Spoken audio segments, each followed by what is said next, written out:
Over to you. Okay, thanks, Jane. Hello, everybody. Yeah, contrary to what was originally advertised in the blurb for this conference, the title of my talk today is Why I Don't Care About Collective Action. The why I don't care part of the title is actually borrowed from a climate activist friend of mine called David Saddington, and he's trying to change the conversation around climate change. What I want to do is to change the conversation around collective action on global problems, including climate change. Now, that title is both a lie and a truth. It's a lie because, yes, I do actually care about collective action. But it's a truth because I don't believe that the forms of collective action that we have today, namely petitioning and protesting, can ever be effective. And for reasons I'll come to in a moment, I also don't believe that party politics can be effective either. Now, all of these have their place, of course, but as I think we're perhaps sensing by the fact that many, that we're here, we're sensing that they, can they really be effective? Can they really deliver solutions to global problems? And as I say, I think the reason we're here is that we somehow sense that they can't. And so we're really without a truly appropriate form of collective action on global problems. And that lack, I think, is potentially catastrophic because without a genuinely effective form of collective action, all we're left with really are individual actions.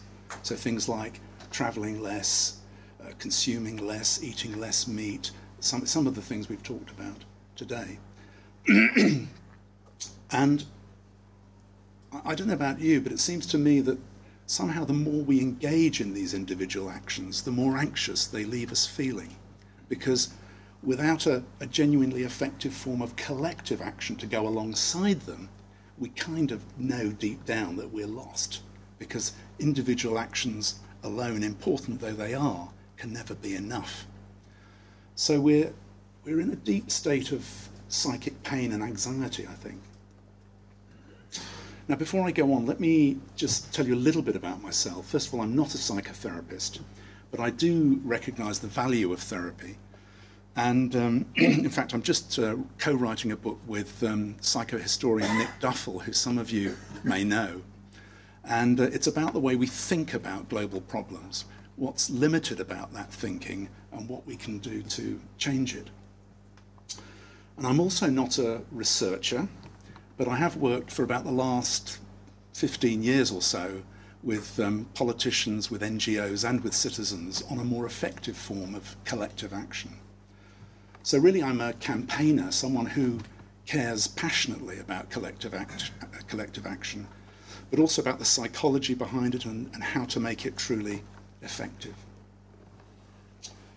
Okay, so why don't I care about the current forms of collective action that we have at the moment? Well, for many of us, the go-to places, if we want to act collectively, would be things like petitioning, protesting, or lobbying. So we might, for example, engage with organizations like Greenpeace, or Avaz, or Occupy, perhaps. Or, excuse me, if we believe in party politics as a route to solving global problems, we might engage perhaps with the Green Party or perhaps with Jeremy Corbyn's Labour Party. But can any of these approaches really be effective? My suggestion is that they can't, and this is why I don't believe in them. And they can't, I'm suggesting, because they all depend on a false assumption. They all depend on the assumption that our governments have the power to deliver solutions to global problems, that our governments have the power to deliver on our demands. After all, if we didn't believe that, we wouldn't spend so much time protesting and petitioning and voting. We believe in the power of government. But all of that, I'm suggesting, is actually false. And to try and explain why, I want to share something with you now from my own personal experience. because I was actually in therapy for about 4 to 5 years, not 45 years, 4 to 5 years, during my divorce a few years ago. And the turning point in my therapy came when I released myself from a false assumption. And that assumption was my highly idealized view of my parents, Trudy and Herbert. Here they are. And the problem was that all the while I was laboring under that false assumption of how ideal they were, I couldn't really see anything else in my life in a proper relationship. I didn't know who I was.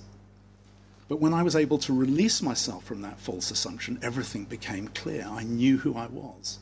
I was no longer a dependent child. I'd grown up, finally, about the age of 50. Now, why am I telling you this? I'm telling you this because I think there is something of a parent-child relationship between us citizens and our politicians and governments. We are the children, and our politicians and governments are the powerful parents. But that positioning, that way of thinking, is actually an outdated hangover from the pre-globalization era. Pre-globalization, national economies were much more independent of one another. And so national governments had much more freedom of action. They effectively were relatively quite powerful. But in the globalized era that we now live in, where national economies are much more interdependent, much more tightly interconnected, governments don't have that freedom of action anymore. They are not powerful. In fact, any government that tries to move too far in advance of other governments to solve global problems like climate change would only harm its economy. Now, that's a really critical point to understand, because the inescapable fact is that solving problems like climate change ultimately means that business costs have to rise, regulations have to tighten, taxes have to go up. But the problem is that any government that does that on its own would make its economy, its businesses, uncompetitive with those elsewhere. So the net effect would be either that its businesses would ultimately go out of business because they're uncompetitive, or they'd have to move elsewhere.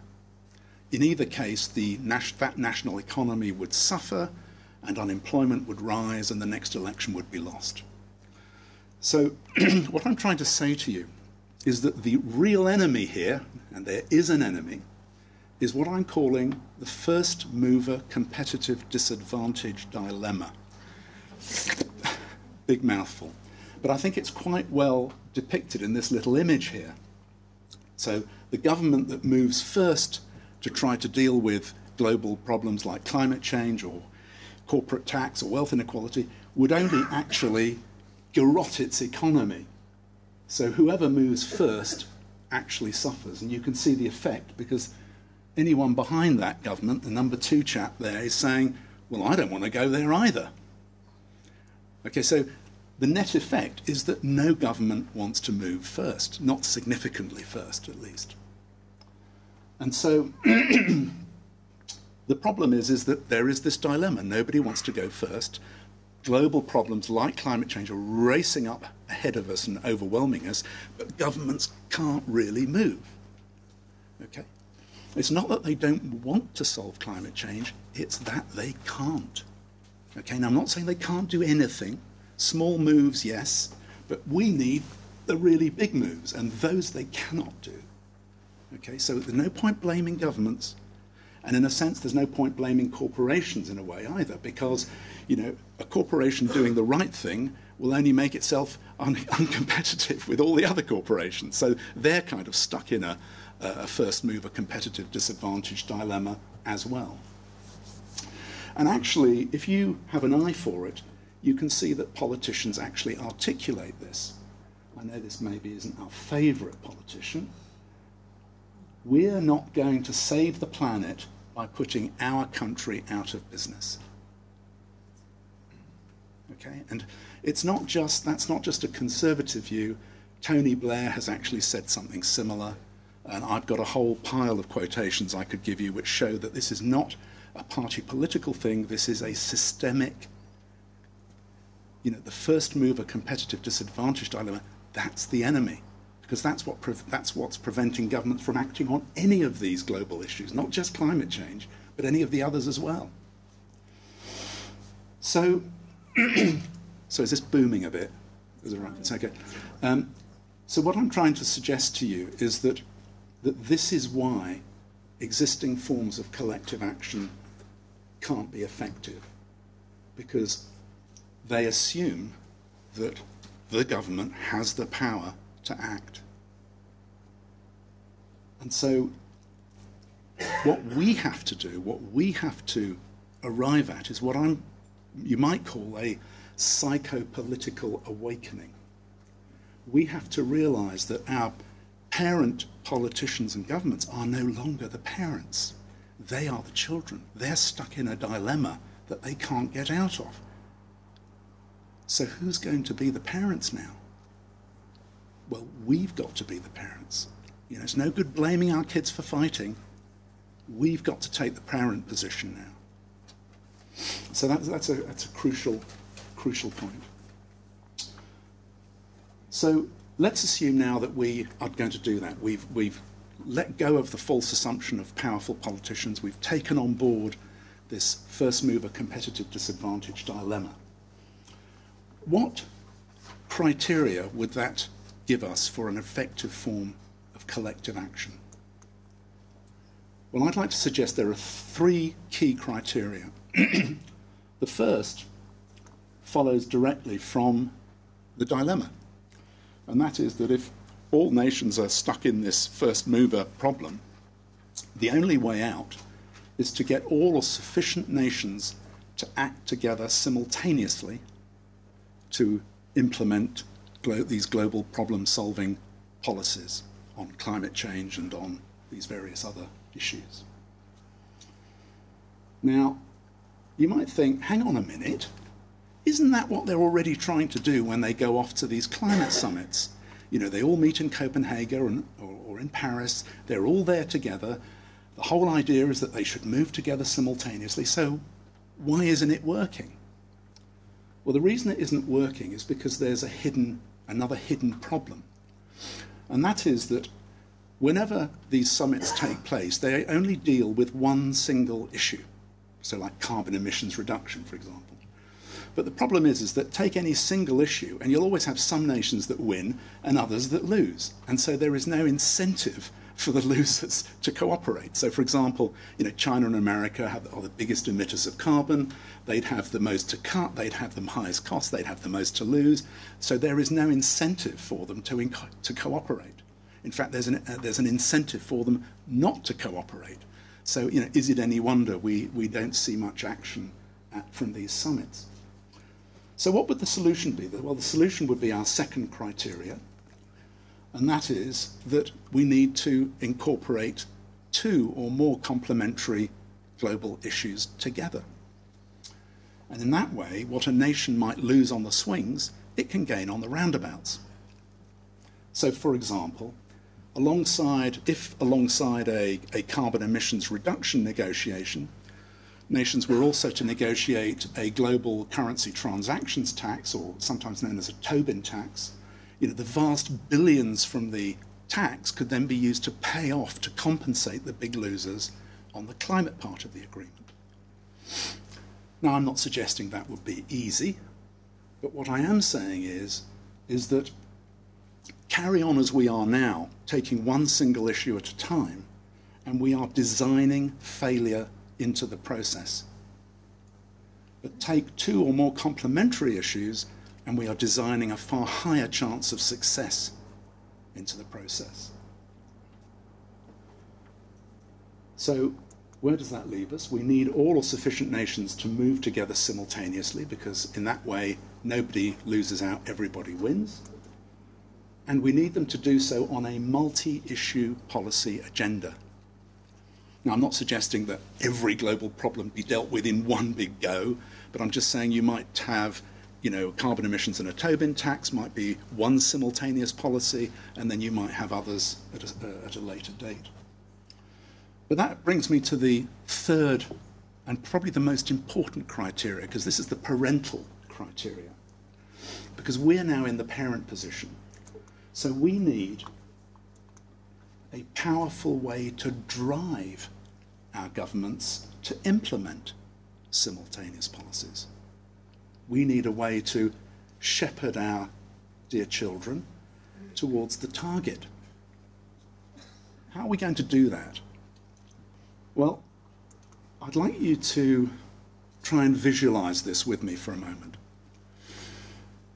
What if, in the run-up to national elections, what if a growing number of us citizens were to turn round to our politicians and say, you know what, Mr. Politician, Mrs. Politician, if you want even a chance of getting my vote, you've got to sign a pledge that you will implement the simultaneous policy alongside other governments.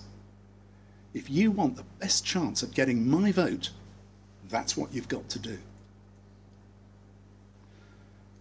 Now that simultaneous policy I just referred to already exists, as Jane said, and the campaign's been running for some years now. We call it Simpol for short. And it's actually not doing too badly. At the last election here in the UK, we got over 600 candidates from all the main parties to sign the Simpol pledge, in other words, the pledge to implement this multi-issue agenda simultaneously alongside other governments. And of those 630, I think it was, 30 of them are now sitting members of Parliament.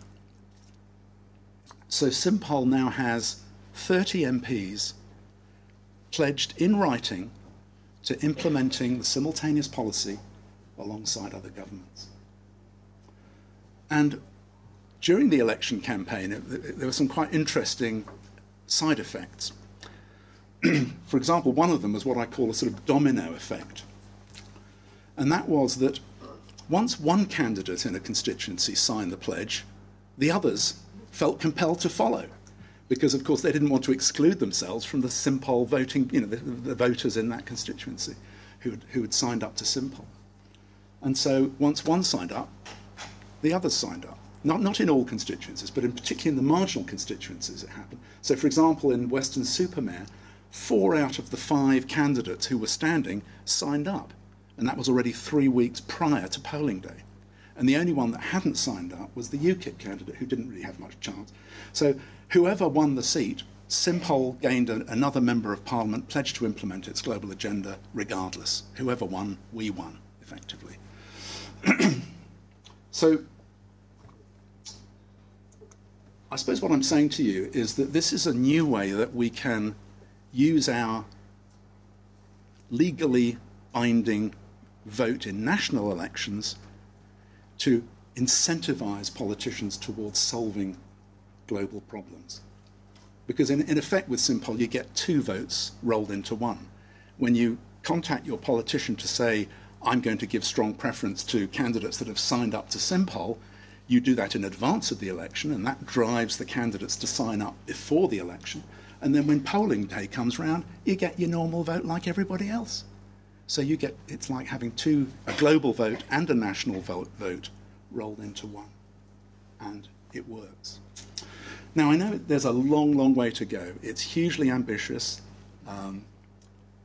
It's probably even a long shot.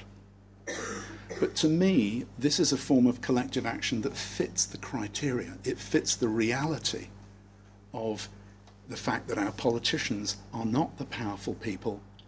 They're locked in a vicious circle, and we need to get them out of it. And that cuts across all parties, it cuts across all politics. That's why our 30 MPs come from all across the party political spectrum. It's a way we can actually express our oneness together globally through the vote. Thank you.